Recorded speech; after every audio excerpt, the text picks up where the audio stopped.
Se o mecanismo sexual da concepção da vida humana é considerado um processo inferior, isso não é culpa de Deus, que o criou para a manifestação do ser na matéria. A responsabilidade é do homem, que o transforma num processo para a satisfação de suas paixões aviltantes. Todo mundo entrou no mundo por meio do ventre de uma mulher que transou. E é isso. Basicamente isso. Inclusive os grandes mestres. Salve, salve, meus irmãos, paz e luz, paz e amor, paz, paz, paz. Vocês estão sintonizados com a Rádio Andrômeda. Eu sou seu radialista Aroni, apostos para darmos seguimento aos nossos estudos. Estamos lendo o livro O Sublime Peregrino, do mestre Ramatiz, psicografado pelo médium Hercílio Manhes. No capítulo 10, O Nascimento de Jesus. Agora que vamos nessa, então, dar seguimento aos estudos. Pergunta: qual o fundamento da tradição religiosa que serviu para o catolicismo assegurar o dogma de que Jesus foi concebido por obra e graça do Espírito Santo e nascido de uma virgem? Já estava falando sobre isso agora. Ramatiz, essa concepção deve-se à própria Bíblia, no Velho Testamento, quando os profetas prediziam que o Messias deveria nascer de uma virgem, e conforme o evangelista Mateus também o confirma, no Novo Testamento, dizendo, abre aspas, Maria, sua mãe, desposada com José, sem que tivessem antes coabitado, achou-se grávida pelo Espírito Santo. Fecha aspas. Mateus 1,18. Os antigos profetas procuraram deixar aos pósteros algumas indicações que no futuro os fizessem reconhecer o Messias, mas a insuficiência humana não pôde entender os sinais exatos e prematuros da realidade do seu nascimento. As sucessivas e deficientes traduções dos livros sagrados também contribuíram para obscurecer o sentido concreto dessas alegorias proféticas e mais tarde interpretadas de um modo fantasioso. A Bíblia predisse que o Messias teria de nascer de uma virgem e ser concebido por obra e graça do Espírito Santo, mas com isso não desmentiu o processo natural da gestação humana, apenas indicou o sinal mais importante do advento e da identificação do Messias ao vir à Terra. Jesus, portanto, como o primeiro filho gerado por Maria, nasceu realmente de uma virgem, pois virgem era sua jovem genitora quando deixou o templo de Jerusalém para se casar com José. Assim, cumprira-se a profecia e for identificado o primeiro indício da presença do Messias na Terra, para que a humanidade então conhecesse no futuro e aceitasse os seus ensinamentos libertadores do espírito humano. O primeiro filho nascido da primeira concepção conjugal, como no caso de Maria, era realmente de uma origem imaculada. Maria, pela sua estirpe elevada, era um anjo descido dos céus e, portanto, um Espírito Santo, corroborando mais uma vez a predição da Bíblia. No seu corpo virginal e por obra do seu Espírito Santo, gerou-se nela o corpo do Messias, em cumprimento à profecia do Velho Testamento. A velha lenda dos nascimentos sagrados e miraculosos das mães virgens e dos Espíritos Santos, como Hermes, Orfeu, Zoroastro, Krishna e Buda, também foi atribuída literalmente ao nascimento de Jesus, na ingênua suposição do sacerdócio organizado em valorizá-lo acima do mecanismo da concepção carnal humana. A vida monástica das criaturas que fugiram dos pecados do mundo profano e se retiraram para os conventos quase sempre lhes produz na mente uma exagerada desconfiança e prevenção contra o sexo humano, ao qual então atribuem a culpa de quase todas as mazelas do mundo. Assim, as organizações religiosas terrenas tudo têm feito para situar os seus messias, avatares, ou instrutores espirituais, acima do processo das relações sexuais, pois o consideram um ato pecaminoso ou impuro. Obviamente, eles então devem nascer de virgens em divino esponsalício com espíritos santos, ou então de raios fulgurantes ou gênios fabulosos, que os cercam de esplendores e glórias, independente da genética sexual do mundo físico. Sem misticismo em relação a isso, sabe? Todo mundo entrou no mundo por meio do ventre de uma mulher que transou. É isso. Basicamente isso. Todos, absolutamente todos, inclusive os grandes mestres. Pergunta: mas a natureza excepcional do Espírito de Jesus, porventura, não exigiria realmente um processo genético mais elevado para sua manifestação na Terra, independente do mecanismo sexual?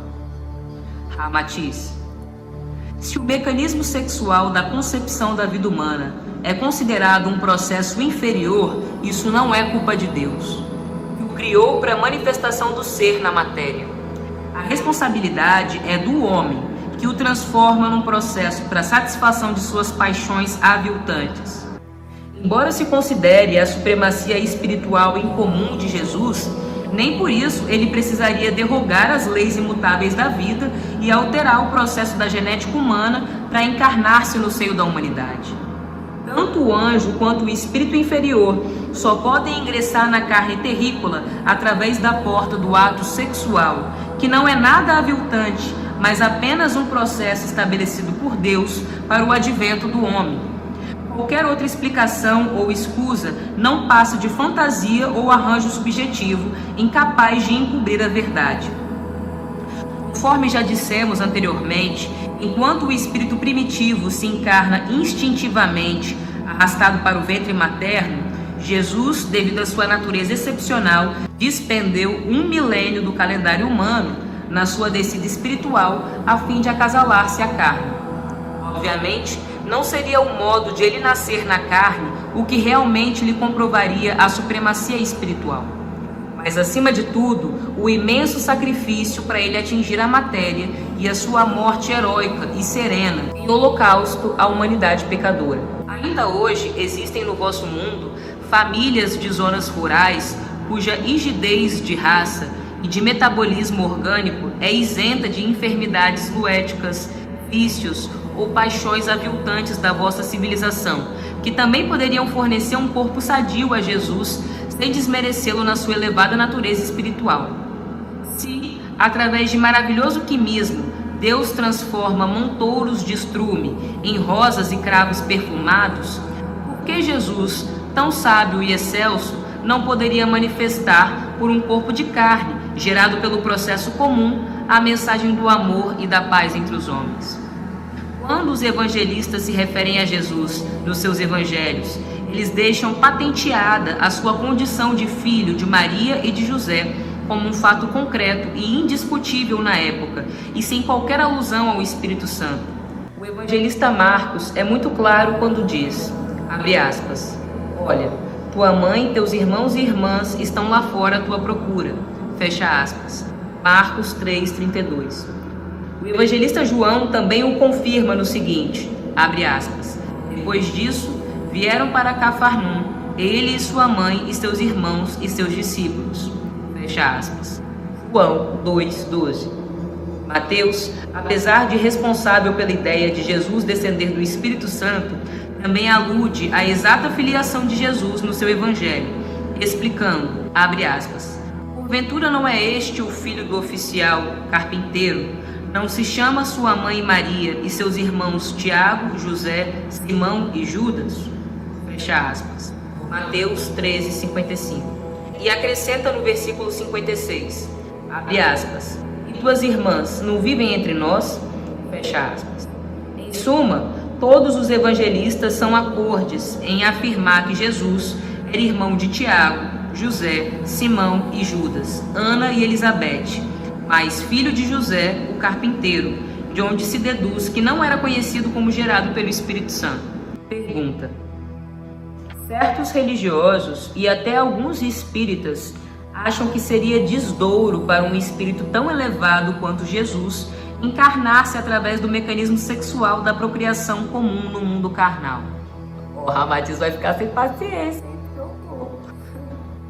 Ramatiz, repetimos. O sexo não é mecanismo aviltante, porém, a porta abençoada da vida carnal e de acesso para as almas sofredoras poderem ressarcir-se dos seus pecados e remorsos de vidas anteriores. O corpo humano é o vaso ou alambique onde se filtra todo o resíduo menos digno aderido à contextura delicada do perispírito. Em suma, é o fio terra que depois transfere para o solo o magnetismo deletério e os fluidos tóxicos do ser. O ato de procriar é importantíssimo para a felicidade das almas, pois em tal momento as forças angélicas descem do céu e se acasalam às energias vigorosas e agrestes da matéria, para então gerar um corpo carnal. O fenômeno do nascimento, portanto, é um acontecimento divino e de valiosa significação para a vida do espírito e sua sese angélica. Por isso Deus valoriza tanto as mães, sejam quais forem as suas condições sociais ou morais. Elas são sempre dignas do amor divino e do alto respeito espiritual, desde que não destruam nem abandonem o fruto dos seus amores lícitos ou pecaminosos. Só isso é bastante para redimi-las e levá-las acima de qualquer outra mulher, embora virtuosíssima, mas que foge ao sagrado compromisso maternal. Olha só, isso aqui que eu vou ler agora é a opinião do mestre Ramatiz, entendeu? Estou apenas lendo os ensinamentos do mestre, beleza? Vamos lá. As infelizes criaturas devotadas à profissão do aborto, ou as mães que preferem a destruição do seu rebanho prematuro, jamais podem avaliar na terra o inferno pavoroso à sua espera após a desencarnação. Não existem vocábulos humanos na linguagem do mundo que possam dar uma ideia dos tormentos e do desespero dessas mães desnaturadas, presas dos charcos repugnantes do astral inferior. Cada corpo que se gera na terra e desperta no berço físico é um valioso instrumento de redenção espiritual para a alma aflita, enferma ou crestada pelo remorso, amenizar sua pavorosa dor e sofrimento espiritual. O espírito de passado delituoso refugia-se no biombo protetor da carne e ali se esconde, expurgando suas mazelas através de lutas, sofrimentos e lágrimas redentoras. Por isso, jamais o sexo avilta o processo criador, embora o homem, na sua febre de prazeres doentios, deponha ou inverta o seu sentido criador.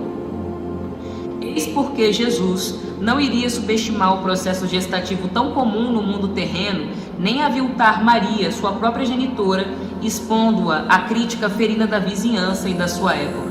Jamais se felicitaria pelo seu nascimento aberrativo e de um esponsalício duvidoso por parte do Espírito Santo, humilhando a dignidade de seu pai José, criatura enérgica e severa, porém justa e honesta. Isso aqui é algo muito interessante, gente, porque é uma outra perspectiva para a gente ver as coisas. Se Jesus realmente não tivesse vindo por meio de um ato sexual que gerou sua gravidez, né? Mas sim pelo toque do Divino Espírito Santo, isso seria algo aberrativo para as pessoas da época, para a própria Maria e para o próprio José, e tiraria a dignidade de José também como homem, né? Sadio, fértil, viril. E naquela época, tanto naquela época quanto agora, as pessoas elas dão muito valor a isso, entendeu? Um homem, ele quer ser o pai dos seus filhos, nesse sentido sexual, biológico, né? Ele quer saber que foi ele que deu a semente que desencadeou na vida do seu filho. Ramatiz nos dá essa perspectiva de que José, ele tinha um orgulho, mas um orgulho ligado ao masculino, né? Seria mais fácil para José, até pelo seu próprio ego, sentir e saber que foi ele que criou o seu filho, que ele participou disso, sem, entre aspas, falcatruas, sem superstições, sem misticismo exagerado. Então, existe essa outra perspectiva também, né? De que a espiritualidade queria ser justa com todo mundo. Todo mundo teve que passar pelo processo. Jesus ficou 1000 anos fazendo o descenso da sua própria energia vibratória para poder descer na matéria. E Maria e José pariram e tiveram o menino Luz pelo mesmo processo que todo mundo aqui veio para a Terra. Um processo sexual. Entendeu? É o processo natural, é a lei da vida. A redenção do homem principiou justamente pelo fato de o Messias não ter fugido ao processo comum da gestação, mas ainda valorizá-lo com a sua presença e acatamento, malgrado a corrupção dos homens. O acontecimento de gerar-se, nascer, crescer e morrer no mundo terreno, Jesus o sintetizou num poema de respeito e consagração, sem recorrer a processos miraculosos que viessem a menosprezar a sinalética sexual. Após o seu advento, o nascimento do homem glorificou-se pela marca angélica recebida de tão alta entidade e ainda se tornou mais digno de toda devoção, uma vez que não foi desprezado, nem pelo Messias, o Salvador dos homens. É isso, gente. Por hoje é só. Estamos lendo o livro O Sublime Peregrino, do mestre Ramatiz. Eu sou seu radialista Aroni e vocês estão sintonizados com a RAM. A Marie, câmbio desliga.